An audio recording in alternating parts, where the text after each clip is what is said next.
So I'm going to take you through the profiles of each of the cardinals who will be in the electoral college after this August's consistory.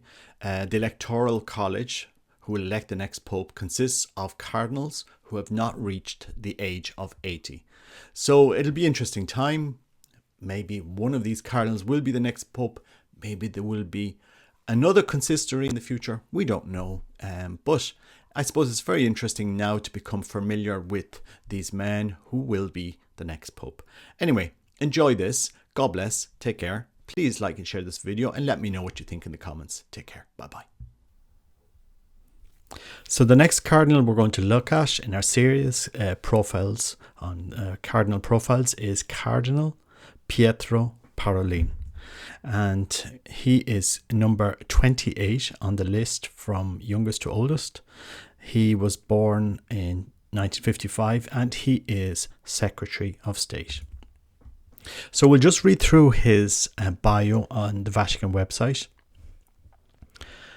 Cardinal Pietro Parolin, Secretary of State, was born in Schiavon, Italy on the 17th of January 1955. At the age of 14, he entered the seminary of Vicenza and was ordained a priest on the 27th of April 1980. In 1983, he entered the Pontifical Ecclesial Academy and entered diplomatic service of the Holy See on the 1st of July 1986, subsequently serving in Nigeria and Mexico. In 1986, he also obtained a degree in canon law at the Pontifical Gregorian University. Since 2000, he has worked with the then Bishop Alitio Nicora on the matters pertaining to the implementation of the revision of the Lateran Concordat of 1984, with particular reference to the military ordinariate. On the 30th of November 2002, he was appointed Under Secretary of the section of the Secretariat of State for Relations with the States. Particularly expert in matters concerning Middle East and more generally in those regarding the geopolitical situation of the Asian continent, he has worked specifically to build up and reinforce relations between the Holy See and Vietnam. He also contributed into the reopening dialogue between Israelis and Palestinians, convinced of the need for a shared effort to create the conditions for a true and just peace in the Middle East. In December 2008, he led a delegation that took part in the work of the Permanent Bilateral Commission between the Holy See and the State of Israel.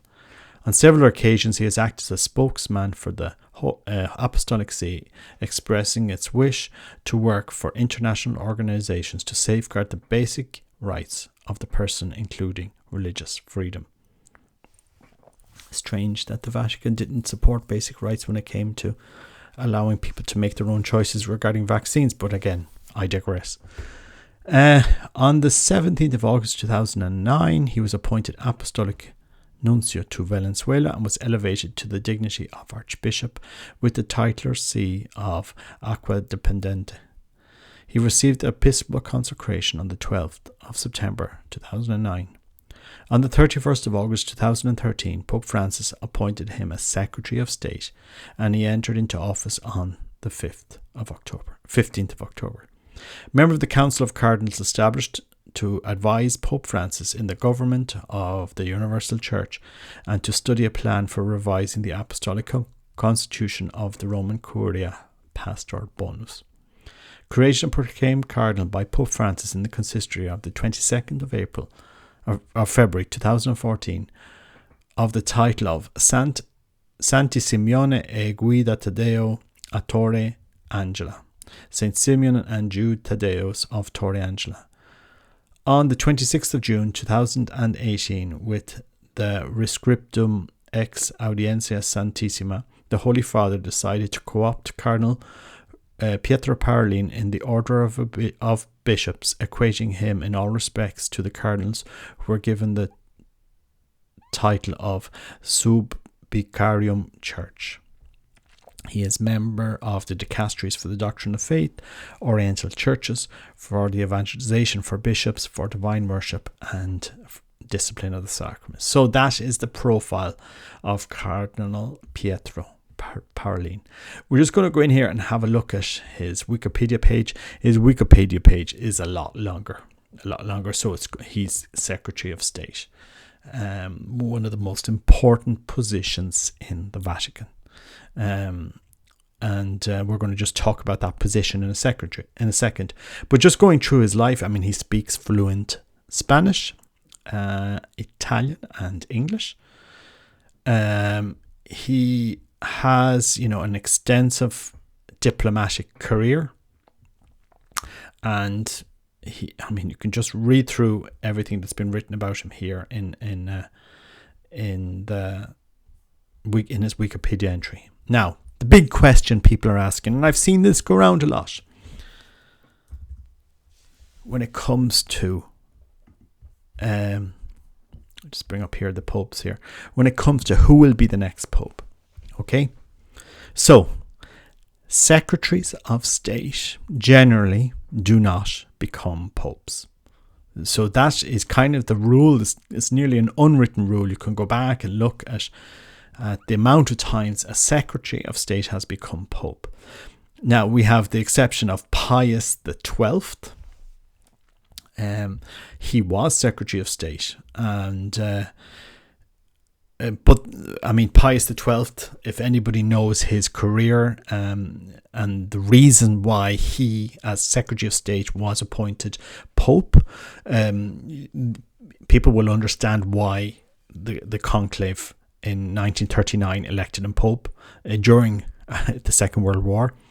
But it's a rare occasion. I'll just bring up here the Secretaries of State. So if we just look at, you've the previous Secretary of State, Tarcisio Bertone, didn't become Pope. Sodano, Casaroli, Villot, Cocchignani, Tardini, Milione, Pacelli did. And when Pacelli left the Secretary of State vacant after Luigi Maglione died, because he had two cardinals. One of them was Montini, who helped him with that role of Secretary of State. So very interesting. Gaspari didn't, Ferrata. None of these, like Secretaries of State, as I said, we can go back here and look at them. They do not become popes. That's the unwritten rule. Now, whether Pietro Parolin will become Pope is another thing. I mean, he has extensive expertise.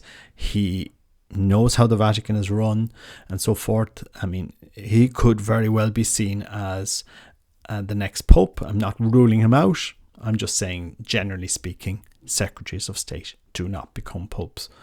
And whether they will revert to electing an Italian again, I very much doubt it. Given what we're looking at here as the list of cardinal electors. I mean, if you're asking how many Italians do we have in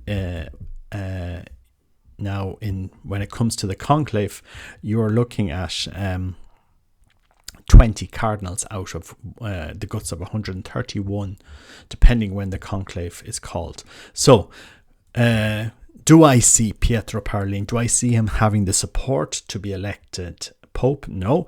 The general consensus is Secretaries of State don't become popes, and they provide continuity between pontificates. So you would expect that the next pope would retain Cardinal Pietro Parolin as Secretary of State to have continuity between papacies.